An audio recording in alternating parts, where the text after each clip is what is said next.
na pagpapatawad.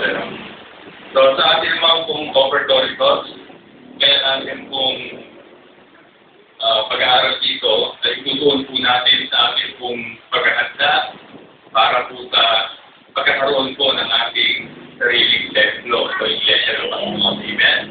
Meron na lamang pong kulang-kulang na 2 buwan at tayo po ay aalis na sa lugar na ito.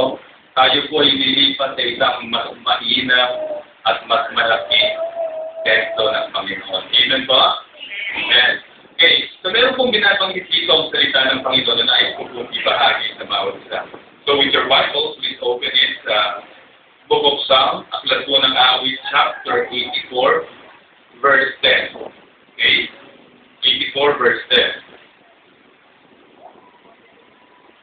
Sabi po sa salita ng Panginoon, sabi rito, kahit isang araw lamang, gusto ko pang sa templo mo, kaysa 1,000 araw, na iba ang tahanan ko. Gusto ko pang maging bantay sa pinto ng iyong templo, kaysa ako'y mapasama sa masamang mga tao. Kaya mga kapatid, ang sumulat po nito ay wala pong iba, kundi isa pong hari, siya po ay si Haring David. Amen?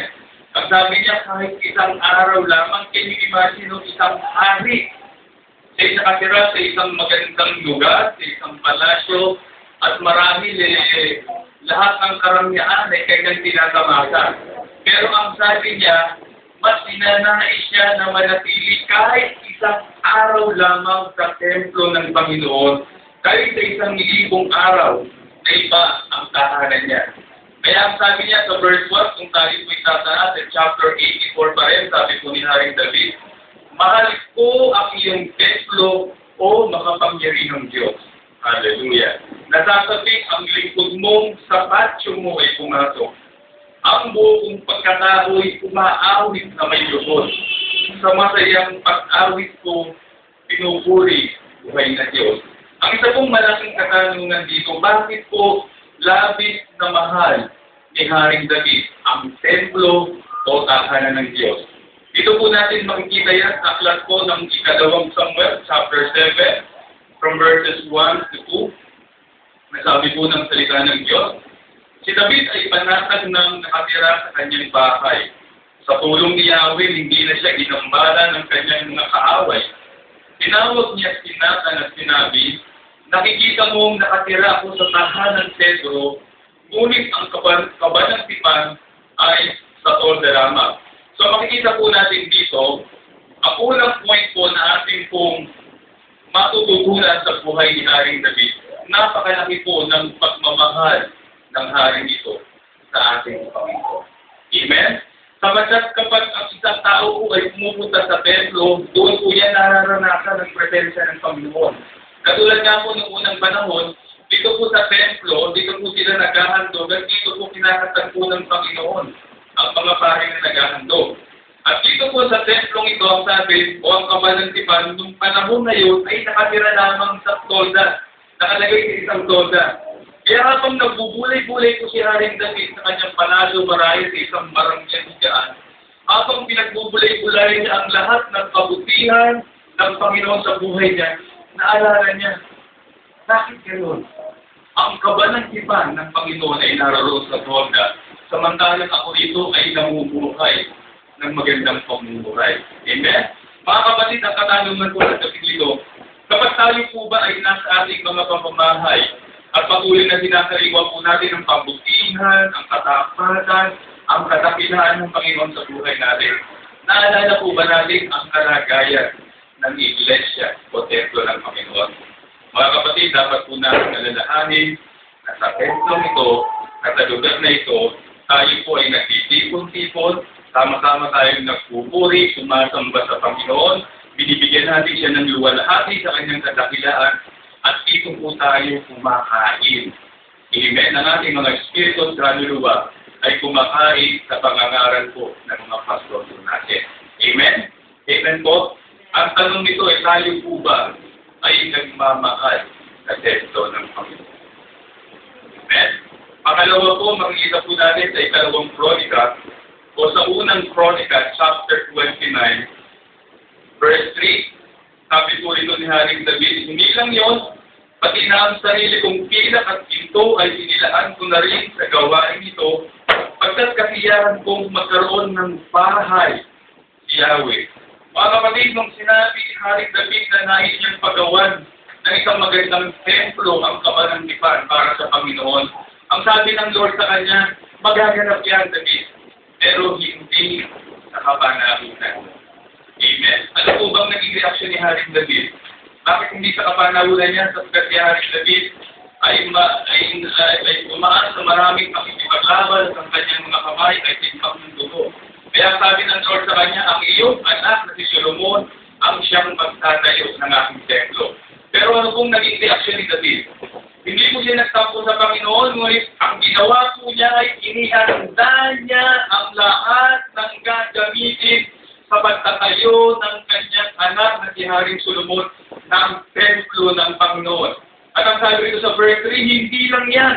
Pati na ang sarili kong pilak at ginto ay inilaan ko na rin sa gawain ito pagkat kasiyahan kong magkaroon ng bahay si Yahweh. Mga kapatid, kasiyahan ba natin magkaroon ng isang maganda at depending templo ang Panginoon?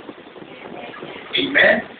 Kaya sabi niya, inilaan niya maging ang kanyang sariling resources at kanyang pilak at ginto. Hindi lang siya nanganap kundi mismo ang kanyang sariling resources ay ibinigay niya sapagkat mahal niya ang templo ng Panginoon. Amen?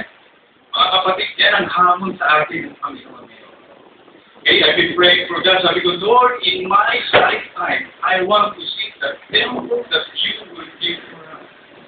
And the Lord told me, now, here it is. Are you ready to walk by faith?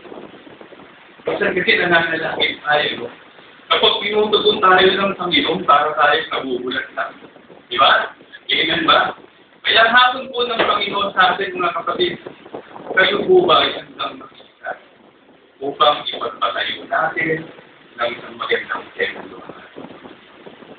Amen? At kasama po dyan, no, yung programa po ng church, kaya yung ating pong seed for God's house. Amen. Sabi ni Haring David, maging kanyang sariling ilang. Habang tayo po ay patuloy na nagiging tapat sa ating Panginoon, sa ating pagkakaloob, at sa ating pag-iipo, meron po tayong tinatawag na seed for God's house. Ito po ay isang ipunan. Ang ating pong ilalagay dito ay minimum may 5 piso. Kung gusto nyo, 1,000 ilagay nyo, bawat hulog nyo, di pag napuno nyo ito, di ang laki na po, di ba? So ito po ipupunuin po natin, ano? Sabi ko nga po kanina, si Pastora Terry po at ako ay hindi po pauulitin pagdating sa pagmamahal. Kaya po nga aming pukulin ay 1, si Pastora po ay 1, at ako ay number 2, kapag upang ipakita kung gano'n natin ito mahal ang Panginoon. Alam niyo po kung mahal natin ang Panginoon, mga kapatid, patuloy na nasahin natin, nabigyan natin ng Diyos ng isang bestong disente. Amen? Tayo po ay nakita. So kanina po, nag-distribute po tayo ng 19 na 1.5 liters. Ngayon, kung meron pa po kayo sa bahay, mahilig kayo mo soft drinks, o yung mga kapit-bahay, mahilig mo soft drinks, pwede nyo po silang kontratahin na kukunin ito, ano? Maliwanag nito na hindi nyo ibibenta. Baka mapagkakamali na nagpupunir kayo, no? Di paliwanag niyo po yung programa po. Okay. So, kanina umaga po yung 11 na 1.5 na ganito ay naubos po. Hindi po ng Panginoon. Hindi po ng Panginoon ang aming mga puso. Nawala na po ngayon. Okay, maghahanda pa po. Pero gusto ko pong malaman ngayon, sino po ba sa inyo ang gusto mo makibahagi sa gawain? Hindi nga po sa ating kamay. Wala po kaya, sige po, para maisa po ni Sister Rhea. Okay, so, ilan po ilan na, 1, 2, 3, 4. Sinari siya kasi tatay, okay, thank you Lord, 2, 4, 5, 8, 6. Kapag-tanda na lang, Sister Rhea. So, napakaganda po, ano, alam niyo po, tulad po ng may sinagilitan, mag-pray po, nahihos po ng Panginoon. Pag sinabi ng Lord na lumakad, sumabay po kayo sa makan. Amen? So, sinabi ng Lord ang miko, sabay-sabay po tayo. Amen? At gusto ko pong basahin, ano po ang sabi ng Lord? Alam niyo po, ang ganda po talaga ng puso ng Haring David. No? Ito po yung sabi ng Panginoon, hindi ko nabasa kanina eh. Sabi ng Lord kay Haring David, magiging matatag ang iyong sambahayan, ang iyong kahari ay hindi mawawaglit sa aking paningin at mananatili ang iyong trono. Isinaytay ni Nathan kay David ang lahat ng sinabi sa kanya ni Yahweh. Kaya nga po naging matatag ang sambahayan ni Haring David. So sabi ng Lord, meron pang isa, last po. Sabi rito,